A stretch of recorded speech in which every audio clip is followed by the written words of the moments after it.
오늘 우리가 함께 나눌 누가복음 강론 시간은 누가복음 15장 전체 말씀입니다. 1절부터 32절까지의 말씀입니다. 우리가 말씀을 좀 더 깊이 있게 이제 해석하고 또 연구하는 그런 시간이기 때문에 또 본문들을 우리가 쭉 읽어내려 가면서 오늘 우리가 또 말씀의 깊은 데에 통달하기를 소망합니다. 누가복음 15장 1절부터 3절까지의 말씀을 먼저 보도록 하겠습니다. 자, 모든 세리와 죄인들이 말씀을 들으러 가까이 나아오니 바리새인과 서기관들이 수군거려 이르되 이 사람이 죄인을 영접하고 음식을 같이 먹는다 하더라. 예수께서 그들에게 이 비유로 이르시되, 오늘 이제 15장 말씀 전체를 우리가 살펴보면 오늘 15장 말씀 속에는 여러분들이 신앙생활을 좀 했다면 익히 들어서 알고 있는 그런 비유가 세 가지 스토리가 등장을 합니다. 세 가지의 비유의 가르침이 등장을 해요. 근데 이 예수님이 세 가지 비유의 말씀들을 하시게 된 동기, 계기가 오늘 누가복음 15장 1절부터 3절 사이의 말씀에 이제 우리가 기록이 되어 있습니다. 자, 예수님은 늘 어디를 가시나 죄인들과 세리들이 모여들었고 그들과 또 함께 교제도 하셨고 그들에게 말씀을 가르치셨죠. 근데 이제 점점점 예수님이 예루살렘으로 다가가실수록 이제 종교 지도자들의 그런 공격들이 거세지기 시작했고 바리새인과 서기관들 이런 사람들이 예수님의 책을 잡으려고 굉장히 노력을 많이 했습니다.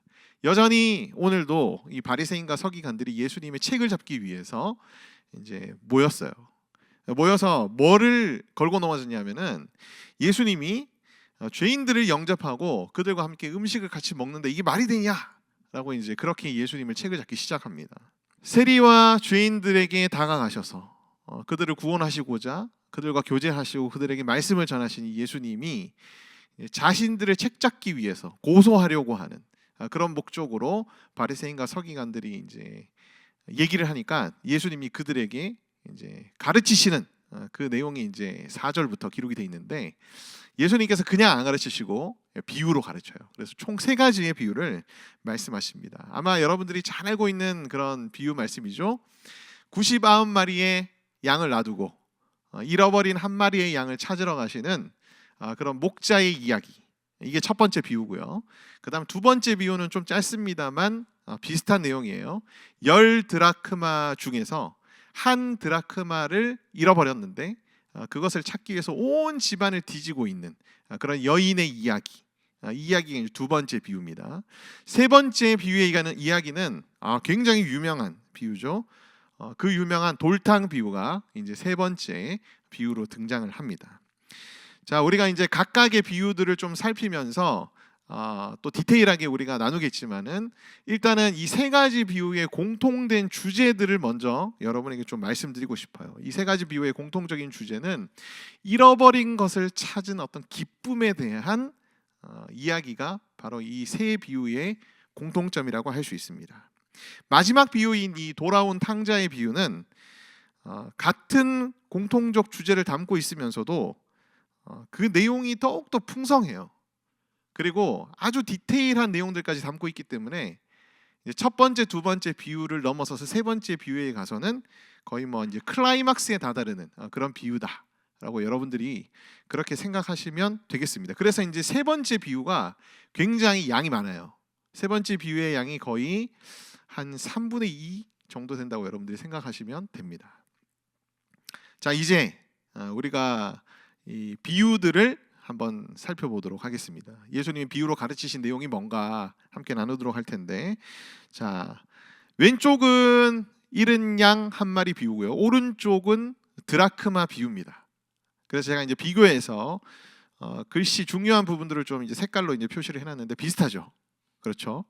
자, 누가복음 15장 4절 말씀에 보면은 100마리가 있었는데 그 중에 하나를 잃어버렸어요. 그래서 99마리를 두고 그 잃은 것을 찾아내기까지 찾지 아니하겠느냐, 찾아내기까지 찾아다니지 아니하겠느냐라고 이제 예수님께서 반문합니다. 근데 이제 오늘 10드라크마 중에서 한 드라크마를 잃어버린 어떤 여인의 비유에서도 마찬가지로 이 여인이 한 드라크마를 찾기 위해서 등불을 켜고 집을 막 쓸면서 찾아내기까지 부지런히 찾아내지 아니하겠느냐라고 예수님께서 그렇게 말씀하시는 내용이 공통적으로 등장하죠. 그 다음에 잃은 양 한 마리도 역시 한 마리를 찾아내고 난 다음에 너무 기뻐서 들쳐메고 와가지고 어떻게 하죠? 6절 말씀에 보면 집에 와서 그 벗과 이웃들을 불러 모으고 말하되 나와 함께 즐기자. 나의 잃은 양을 내가 찾았노라 라고 얘기합니다. 9절 말씀에도 보면은 이 한 드라크마를 찾은 여인이 그 드라크마를 찾은 것이 너무 기쁜 나머지, 그죠? 자기 이웃과 벗들을 불러가지고 나와 함께 즐기자. 그 잔치를 열고자 하는 그런 장면들이 기록이 되어 있는 것을 볼 수 있습니다. 근데 이 6절과 9절 말씀은 여러분 좀 너무 과하다는 생각 들지 않으세요? 특히 한 드라크마 찾은 여인은 좀 너무 과하지 않습니까? 여러분들이 100만 원짜리 뭉치가 10개가 있었는데 100만 원짜리 뭉치 하나를 잃어버렸어요. 집안을 딱 뒤져가지고 찾았습니다. 그 찾은 기쁨 때문에 여러분 동네 친구들 다 모아가지고 잔치를 열면은 그 돈도 써야 되잖아요. 그죠? 근데 이런 비유의 과장은 예수님께서 특별한 뭔가 가르침을 더 강조하시기 위해서 사실 비유로 얘기를 주신 거거든요. 그만큼 어떻게 하다는 거예요. 과하지만은 그만큼 이 잃어버린 것을 찾은 사람의 기쁨이 얼마나 큰지 그것을 이제 예수님께서 강조하기 위해서 이제 이런 6절 혹은 9절 비유를 예수님께서 들고 계시는 거죠. 자, 7절 말씀에도 동일한 말씀이 이제 10절에 반복해서 나옵니다. 죄인 한 사람이 회개하면 하늘에서는 회개할 것이 없는 의인 99으로 말미암아 기뻐하는 것보다 더하리라. 그러니까 죄인 한 사람이 회개하면 엄청나게 기쁠 것이다. 그렇게 얘기하고 있는 거예요. 오른쪽 10절 말씀도 마찬가지로 죄인 한 사람이 회개하면 하나님의 사자들 앞에 기쁨이 되느니라. 그러니까 죄인 한 사람의 회개를 하나님께서는 어떻게 하신다는 거죠? 너무너무 기뻐하신다는 거예요. 너무너무 기뻐하신다. 자, 그래서 첫 번째 비유와 두 번째 비유를 우리가 함께 살펴보면서 이제 공통점들을 찾아봤는데 이것을 근거로 해가지고 몇 가지 우리가 중요한 교훈들을 좀 살펴보기를 원합니다. 다시 찾은 잃은 양 한 마리, 한 드라크마는 누구를 비유하는 것일까요? 바로 회개한 죄인 한 사람을 의미합니다. 좁게 보면은 이제 회심한 사람을 의미해요. 그러니까 예수님을 안 믿다가 예수를 이제 믿게 된 사람을 이제 우리가 보통 회심한 사람이라 부르거든요. 좁게 보면은 이제 회심한 사람을 의미하는데 넓게 보면은 이미 회심한 사람의 어떤 회개를 의미하기도 한다라고 여러분들이 생각하시면 되겠습니다. 우리가 회심, 회개라는 단어들을 종종 우리가 신앙생활하는 가운데 이제 사용하기도 하는데 오늘 제가 이제 회심과 이제 회개에 대해서 여러분에게 좀 정확하게 구분해서 설명을 드리고 싶어요. 자, 회심이라는 것은 예수님을 안 믿던 영혼이 예수님을 이제 믿고 영접하고 따르기로 결심하고 이제 돌아섰을 때를 뭐라고 부르냐면은 회심이라고 부릅니다. 회심. 그래서 믿음과 회개가 함께 플러스가 돼 있는 것이 이제 회심이에요. 이 회심은 이제 정체성의 어떤 전환을 의미하는 그런 단어입니다. 회개는 이 어원적인 의미를 살펴보면은 생각과 마음이 변화되는 것을 의미합니다. 이전에는 그렇게 해도 상관없다고 생각했는데 이제는 그렇지 않은 거예요. 그렇게 하면 안 될 것 같아. 그런 어떤 생각과 마음의 변화가 이제 회개입니다. 죄라는 것을 깨닫고 인정하고 그것으로부터 돌아서려고 하는 어떤 생각과 마음. 그래서 이 회개는 예수님을 믿은 사람들이 이제 죽는 날까지 계속해서 반복되는 어떤 성화의 과정으로서 말씀 가운데에서는 계속 강조가 되는 행위입니다. 이 다시 찾은 잃은 양 한 마리, 한 드라크마, 이 대상은 어떻게 보면은 아직 믿지 않은 불신자들이 다시 주님께로 돌아오는 것을 의미하기도 하고요. 혹은 믿은 우리가 하나님 앞에 회개하고 돌이키는 것도 의미하기도 한다. 그래서 이제 믿지 않은 영혼뿐만 아니라 우리 믿고 있는 사람들에게도 다 적용되는 말씀이다라고 여러분들이 그렇게 생각하시면 되겠습니다. 찾아내기까지 찾으시는 여인 혹은 이제 목자가 등장하죠. 이 여인과 목자는 예수 그리스도를 의미합니다. 예수님은 찾아내기까지 찾으세요. 어떠한 희생을 치르고라도 돌이키며 회개하게 하시는 예수 그리스도를 의미합니다. 예수님은 우리를 구원하시기 위해서 우리를 회심시키시고 우리를 계속 회개케 하시며 더욱 거룩한 사람으로 우리를 세우시기 위해서 예수님은 어떻게 하셨죠? 바로 이 땅에 사람의 몸을 입고 오셨습니다. 그러한 그리스도를 이제 드러내고 있는 그런 표현이 직접적이지는 않지만 구속적인 관점에서 보면 그런 그리스도가 이 비유 속에 드러난다는 거예요. 양을 찾으러 다니다가 자신이 어떻게 될 수도 있습니까? 다칠 수도 있어요. 자신이 위험에 처할 수도 있습니다. 양들이 뭐 어디에 가 있는지 어떻게 합니까? 그렇죠? 골짜기에 있을 수도 있고 깊은 계곡에 있을 수도 있고 그를 찾기 위해서 돌아다녀 보면은 내가 위험에 처할 수도 있는데 그럼에도 불구하고 나아가 어떤 희생을 치르고자도 찾고자 하는 그런 예수 그리스도의 모습을 이 비유 속에서 우리가 발견할 수 있어요. 어떻게 보면은 우리를 향하신 예수 그리스도의 열심, 열정, 그죠? 영어로 패션. 그 패션은 또한 예수님의 순환의 과정들을 다 표현하는 기독교적인 용어기도 합니다. 그렇죠. 우리가 이 비유 속에서 우리를 향하신 예수님의 마음들을 살펴볼 수가 있어요. 그 마음을 우리가 주목해서 보면 예수님께서 왜 우리가 회개하는 것을 기뻐하실까라는 것을 우리가 알 수 있습니다. 여러분, 예수님은 우리를 사랑하세요. 그죠? 우리를 사랑하시는데 자기가 사랑하는 자녀가 이제 정신을 차리고 돌이키고, 그죠? 부모의 말을 듣기 시작하고 회개하고 이러면 여러분 마음이 어떨 것 같습니까? 기쁩니다. 좋습니다. 여러분 아직 결혼 안 하셔서 잘 모르겠죠? 나면서부터 죄인인 여러분들의 자식들을 여러분들이 양육하다 보면은 정말 열받을 때가 많습니다. 그 화를 억눌러야 될 때가 어마어마하게 많아요.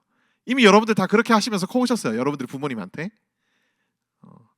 근데 부모가 가장 기쁜 순간이 언제냐면은 자녀가 자기의 잘못을 와서 이실직고하고 그 다음에 용서를 구할 때에 부모의 마음은 굉장히 기쁩니다. 기뻐요. 아마 회개하는 것을 기뻐하시는 주님의 마음 역시 마찬가지가 아닐까. 근데 주님은 이 비유 속에서 어떻게 말씀하시냐면은 내가 가장 기뻐하는 순간이 너희가 회개하는 거야 라고 말씀하세요. 너희가 막 잘되고 성공하고 뭐 이런 것도 좋은데 내가 가장 기뻐하는 건 너희가 회개하고 돌이키고 더 거룩한 하나님의 자녀가 되는 거야. 그렇게 예수님께서 말씀하고 있는 거예요. 그렇기 때문에 우리는 주님 앞에서 회개를 주저할 필요가 있을까요? 없을까요? 회개를 주저할 필요는 없습니다. 기본적으로 잘못한 사람들은요, 자기 잘못을 이식짓고 하면은 엄청난 비난과 곱지 않은 시선과 자신을 향한 형벌이 주어질 것이라는 막연한 생각 때문에 자기 죄를 잘 고백 안 하려고 그럽니다. 이실짓고 안 하려고 그래요. 가정적으로나 사회적으로나 마찬가지인 것 같아요. 사실대로 얘기해도 엄마한테 혼날까 봐 일단 숨기고 거짓말하고 보죠. 사회적으로도 자신의 잘못이 드러나면 일단 발뺌하고 보는 경우들이 굉장히 많습니다. 굉장히 많아요. 주님 앞에서는 우리가 그럴 필요가 없다. 주님 앞에서는 우리가 이실직고하고 잘못을 인정하고 회개하고 그럴 때 오히려 주님은 더욱더 우리를 기뻐하시기 때문에 여러분 회개하기를 절대로 주저하지 마시기를 바랍니다. 아멘. 자, 회개하려면 어떻게 해야 할까요? 회개하려면 우리 회개 많이 해야 됩니다. 회개 많이 해야 돼. 그만큼 우리가 옛사람의 습성을 버리지 못하고, 그죠? 또 죄성을 지니고 있는 인간들이어서 죄를 많이 짓기 때문에 여러분 우리가 회개를 많이 해야 돼요. 회개를 많이 할수록 하나님이 기뻐하시는 사람이고요. 그 다음에 더 어떻게 보면 거룩해질 가능성이 커지는 거죠. 회개 많이 해야 되는데 회개를 많이 하려면 어떻게 해야 할까? 회개라는 단어의 정의가 뭐였죠? 아까 생각과 마음의 변화였죠. 고린도후서 10장 5절 말씀이 이런 말씀이 있습니다. 모든 우리의 생각을 사로잡아 그리스도에게 복종케 하니 라는 말씀이 있어요.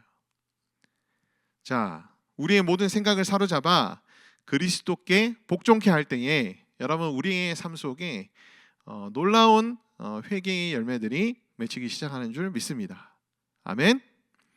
자, 예수님께서 우리의 모든 생각을 사로잡아 주시기를 소망합니다. 그것을 여러분들이 간구하셔야 돼요. 간구하셔야 돼요. 또 하나는 뭐냐면 여러분, 우리 속에 하나님께서 양심이란 걸 주셨는데 그 양심이 어떻게 돼야 될까요? 선하고 깨끗한 양심이 돼야 됩니다. 이게 이제 성령님이 하시는 역할 중에 하나인데, 우리의 양심을 더욱더 선하고 깨끗한 양심으로 계속 거듭나게 하시고 유지시켜 주셔서 이 양심에 거스를 때마다 우리가 어떻게 해야 되는 거죠? 바로 주님 앞에 회개해야 되는 거죠. 그 양심이 없는 사람은 자기가 잘못한 거 인정 안 해요. 절대로 인정 안 합니다.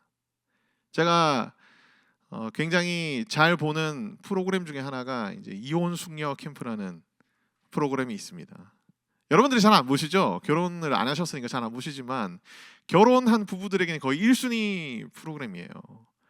물론 이제 부부들이 나중에 굉장히 변화가 되기는 하는데 그 치유의 과정들을 거치기 전에 이제 뭐 가사 조사라 그래가지고 서장훈 씨가 나와가지고 이렇게 막 서로 이제 대면하고 이야기하는 그런 장면들이 있는데, 그 장면들을 보고 있으면 절대로 자기 잘못을 인정하지 않습니다. 삼자가 봤을 때에도 잘못한 일임에도 불구하고 절대로 인정하지 않아요. 근데 뭐 그게 비단 그들의 모습만이 아니라 우리의 모습이기도 해요. 그렇죠? 우리가 양심의 화인이 맞으면 자기 잘못을 절대 인정하지 않습니다. 그래서 우리의 양심이 어떻게 돼야 되죠? 선하고 깨끗한 양심으로 거듭나야 돼요. 성령님께서 이 역사를 계속 우리 가운데 행해 주셔야 우리가 날마다 주님 앞에 양심에 거슬리는 것들을 가지고 회개하며 나아갈 수 있을 줄 믿습니다. 그러니까 두 가지를 여러분들이 꼭 간구하시는 여러분 되시길 바라요. 주님을 기쁘시게 하는 그런 삶을 살고 싶다면 두 가지를 여러분들이 간구하시라고. 첫 번째 뭐요? 모든 생각을 사로잡아 그리스도께 복종케 하여 주시옵소서. 고린도후서 10장 5절 말씀. 그 다음에 선하고 깨끗한 양심을 내게 허락해 주시옵소서. 이 두 가지를 여러분들이 항상 간구하신다면 자연스럽게 우리의 삶이 회개의 삶으로 이어지게 된다라는 것을 여러분들이 꼭 기억하시기를 바랍니다. 이제 세 번째 비유예요. 돌아온 탕자의 비유를 우리가 함께 살펴볼 텐데, 이 지문이 너무 길어가지고 제가 이 PPT에 담기가 참 쉽지는 않았습니다. 그래서 제가 단락별로 요약된 내용들을 이렇게 왼쪽에다 싣고 오른쪽에 이제 우리가 살펴볼 내용들을 좀 정리를 해놨으니까 일단 왼쪽으로 한번 보죠. 자, 누가복음 5장 11절부터 12절까지는 둘째 아들의 요구가 등장합니다. 자, 내게 돌아올 분깃을 내게 주시옵소서, 그렇게 얘기를 해요. 아버지가 그 얘기를 듣고 각각 나눠줬다. 각각 나눠줬다는 얘기는 뭘까요? 둘째 아들에게만 준 것이 아니라 첫째 아들에게도 주었다는 것을 의미하겠죠. 다만 첫째 아들은 아직 아버지와 같이 살고 있기 때문에 완벽한 상속을 하진 않았습니다. 부분적인 상속을 했습니다. 제가 뒤에 가가지고 다시 그 부분에 대해서 설명을 드릴게요. 자, 13절부터 16절까지는 이제 둘째 아들이 그 모든 재산을 가지고 자기 마음대로 흥청망청 이제 살기 시작하고, 그러다가 모든 재산을 다 탕진하고 극심한 궁핍에 이제 처하게 됩니다. 근데 17절부터 19절에 보면 이 둘째 아들이 이제 아버지와 함께 살았던 때를 회상하면서 이제 반성하기 시작하는 거죠. 그리고 다시 돌아갈 결심을 합니다. 그래도 그 궁핍 속에서 정신을 차린 것 같아요. 그래서 내가 돌아가면 종으로라도 아버지께 살겠다고 부탁을 하겠다는 그런 참 가난한 마음으로 이제 결심을 하기 시작합니다. 20절부터 24절까지는 돌아온 둘째 아들을 맞이하는 아버지에 대한 장면들이 기록이 되어 있습니다. 이 아버지가 멀리서 오는 아들의 모습을 보면서 거의 용수철처럼 뛰쳐나갑니다. 뛰쳐나가서 그 아들을 안고, 둘째 아들이죠. 그 다음에 입을 맞추고, 그 다음에 제일 좋은 옷, 가락지, 신발을 신기우고 데리고 돌아오면서 잔치를 하라고 명하죠. 실제로 잔치가 벌어지기 시작합니다. 25절부터 30절 말씀에 보면은 밭에 나갔다가 놀다가 이제 하인을 만나가지고 잔치가 열린다는 소리를 듣고 둘째 동생이 돌아왔다는 소리를 듣고 이제 분노하기 시작하죠. 그래서 아버지를 향해서 막 악독한 말들을 쏟아내는 그런 첫째 아들의 모습들이 기록되어 있습니다. 31절부터 32절까지는 이제 아버지가 그래도 자상하게 첫째 아들을 향해서 우리가 그래도 이 둘째 아들을 위해서 잔치를 베푸는 그 이유가 있는데 그렇게 잔치를 베푸는 것이 합당하지 않냐라고 타이르는 장면으로 이제 오늘 비유가 끝난다라고 여러분들이 생각하시면 되겠습니다. 대충 이제 줄거리는 여러분 머릿속에 이해가 되시죠? 이미 알고 있는 내용이긴 한데 많은 분들이 그래도 다시 한번 설명을 드렸어요. 자, 그러면 이 줄거리 우리 속에 이제 머릿속에 다 기억하면서 우리가 함께 살펴봤으면 좋겠는데요. 자, 오늘 이 비유 속에 탕자는 몇 명이 등장할까요? 저는 오늘 이 비유 속의 탕자가 2명이라고 생각합니다. 둘째 아들은 당연히 돌아온 탕자라고 우리가 잘 알고 있는 그런 탕자고요. 또 다른 탕자는 바로 첫째 아들입니다. 이 첫째 아들은 실질적으로 이 비유 속에서 누구를 지칭하냐면은 예수님을 고소하고 책잡으려 했던 바리새인과 서기관들을 의미한다고 생각하시면 돼요. 첫째 아들은 아닌 척하는 죄인들인 거예요. 바리새인들과 서기관들 다 그렇잖아요. 자기들은 죄인이 아니고 의인이다라고 생각했지만 예수님께서 항상 하시는 말씀이 뭡니까? 너희들이 죄인이다. 그렇게 말씀하시잖아요. 그러니까 아닌 척하고 있는 죄인인 거예요. 둘째 아들은 바로 누구를 지칭하냐면은 세리와 죄인들. 그러니까 대놓고 죄지은 그런 죄인들을 의미하는 거다라고 여러분들 그렇게 생각하시면 됩니다. 둘 다 탕자예요. 둘 다 탕자. 자, 여러분들은 어디에 속하는 탕자신가요? 뭐 나 이제 신앙생활도 열심히 하고 주일 예배도 열심히 드리고 나 오늘 화요 인스파이어 집회도 왔잖아. 나 정도면은 뭐 괜찮지. 이렇게 생각하면 무슨 탕자? 첫째 탕자. 첫째 탕자. 우리는 완벽히 의를 행하고 있는 자들이 아니잖아요. 그죠? 여전히 우리가 회개해야 할 것이 많은 사람들이에요. 우리가 열심히 신앙생활 함에도 불구하고 오늘 이 자리에 나왔음에도 불구하고 여러분 우리는 여전히 회개해야 될 죄인들입니다. 그래서 첫째 탕자예요. 노골적인 죄를 짓고 있는 탕자일 수도 있습니다. 그냥 열심히 교회는 나가는데 실질적인 우리의 삶 속에서는 그냥 우리 마음대로 살고 세상 사람들과 똑같이 죄 짓고 그렇게 살아가고 있으면 그런 사람들이 누구에 해당되죠? 바로 둘째 탕자에 해당이 되는 거죠. 우리 모두가 다 탕자라는 점은 의심할 수 없는 사실이다. 자, 두 번째로 이 탕자들의 공통된 죄악에 대해서 우리가 한번 좀 살펴보기를 원합니다. 아버지를 향한 적대감이 있었어요. 자, 둘째 아들은 살아있는 아버지에게 자기 몫의 상속 재산을 요구합니다. 내 몫을 달라라고 얘기해요. 이게 당시 문화적인 관점에서 사회문화적인 관점에서 얼마나 아버지를 향해서 심각한 말이자 엄청난 범죄인지를 제가 설명을 드릴게요. 자, 원래 상속이라는 것은 언제 이루어집니까?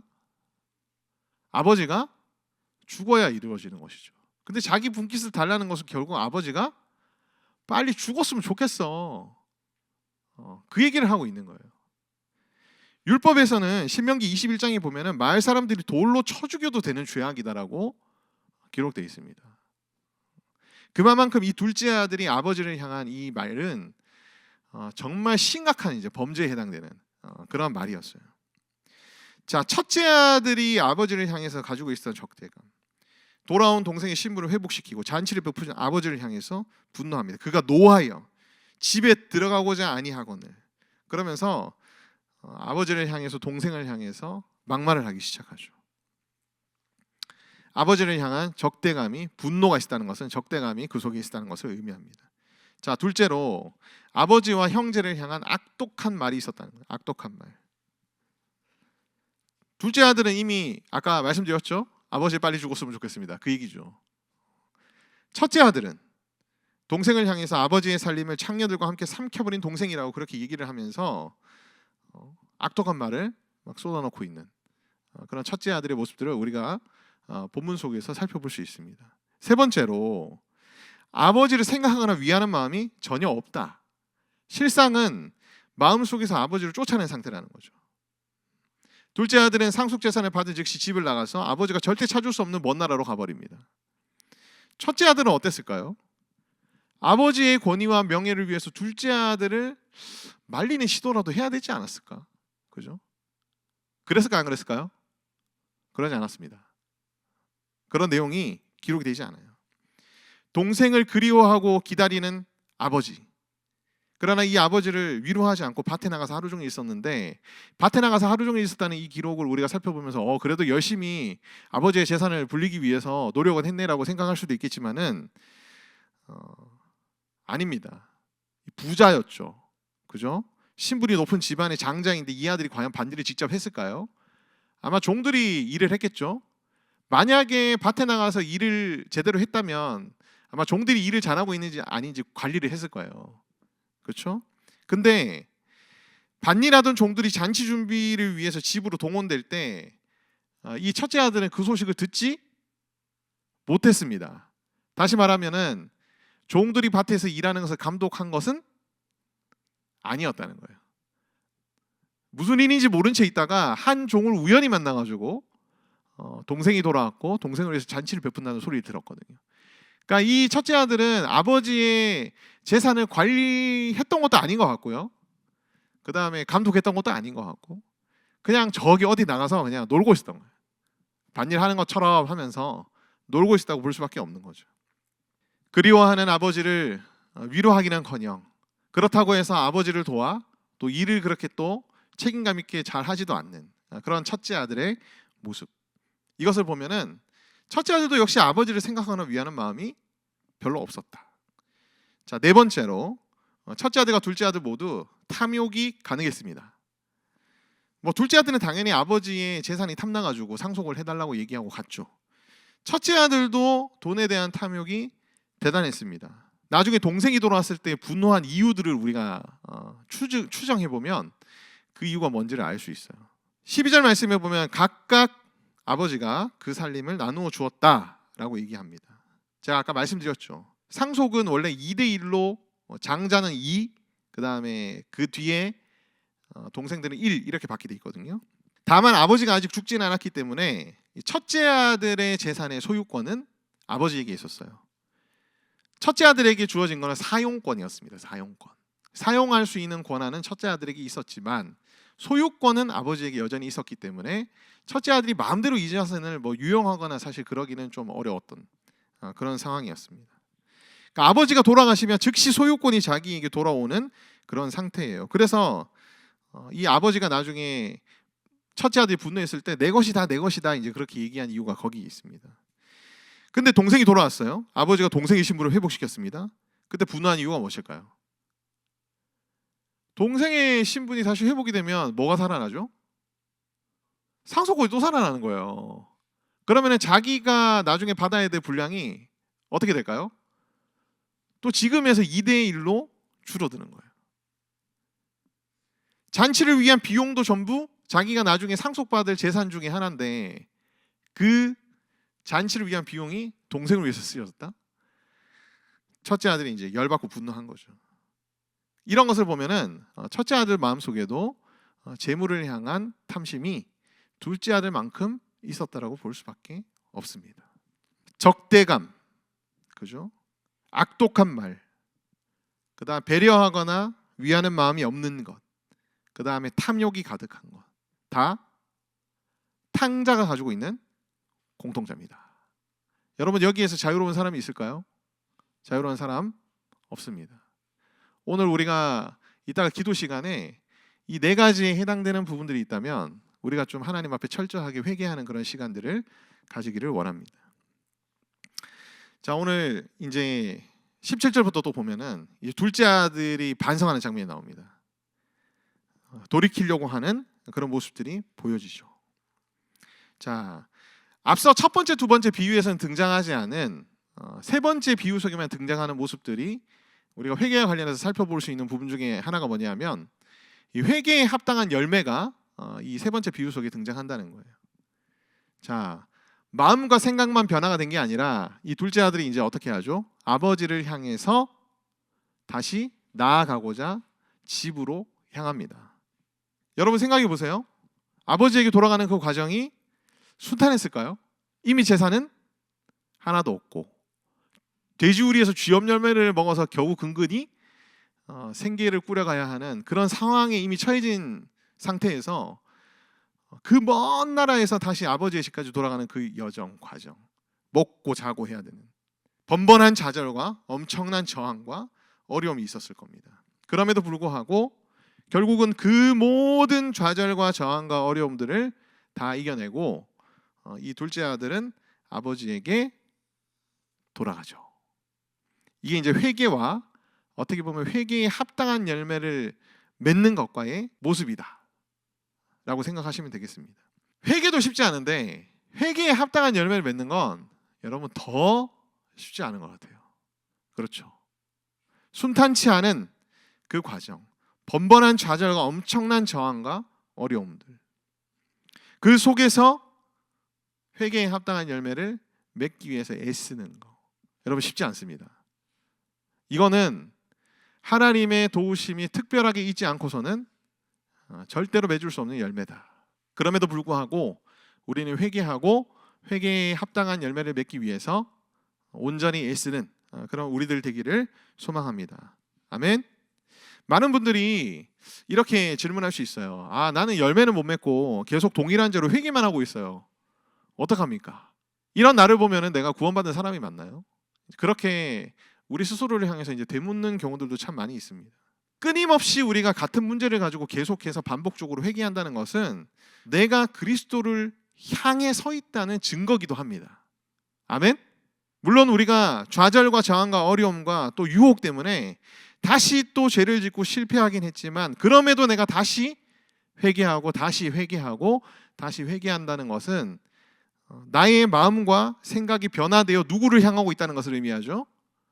바로 주님을 향하고 있다는 것을 의미하기 때문에 여러분, 내가 끊임없이 같은 문제로 죄를 짓고 그래서 끊임없이 하나님 앞에 지금 반복되이 회개하는 것을 가지고 여러분들의 믿음을 의심할 필요는 없다. 아멘입니까? 아멘.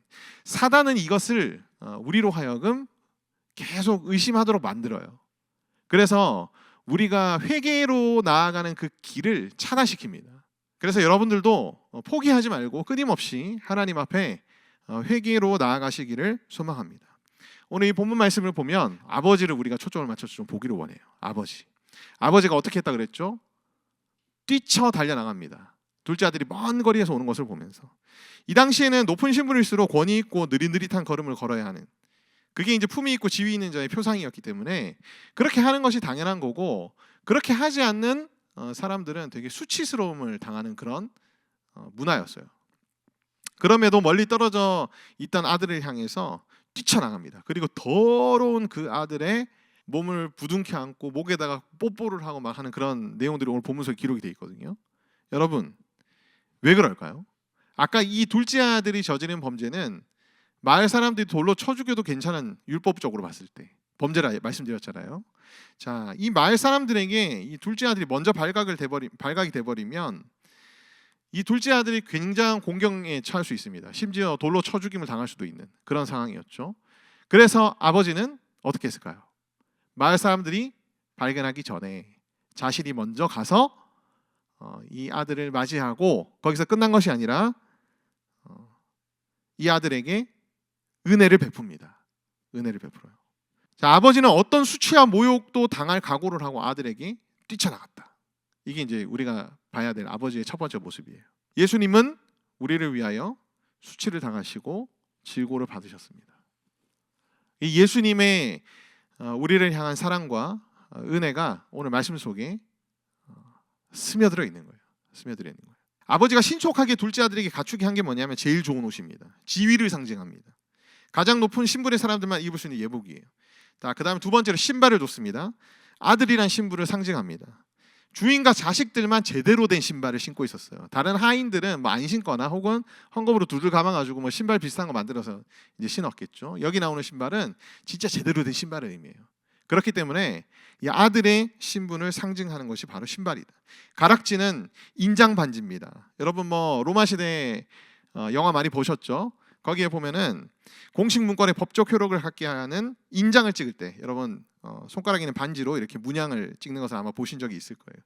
권한과 권위를 상징합니다. 상속자로서의 권한과 권위를 이제 갖추게 하는 거죠. 아버지는 재빨리 이걸 해요. 왜? 아들을 보호하기 위해서, 아들을 구하기 위해서. 아들을 회복시킵니다. 모든 신분을 회복시킵니다. 둘째 아들은 전혀 회복될 만한 자격이 없는 그런 자였지만 아버지께서는 회복시키시죠. 왜요? 사랑하기 때문에. 첫째 아들은 이것을 보고 열받았습니다. 열받은 그 기저의 그 이유들을 살펴보면은 이런 잔치, 왜 나한테는 이런 잔치를 안 베풀어 줬냐 막 이렇게 얘기하는 걸 보면은 이런 잔치를 받아야 될 사람은 오직 누구밖에 없다고 생각하는 거예요. 자기밖에 없다고 생각하는 거예요. 그러니까 자기만이 받을 자격이 있다고 착각하는 거죠. 이런 착각을 하고 있었던 사람들이 이 당시에 누굽니까?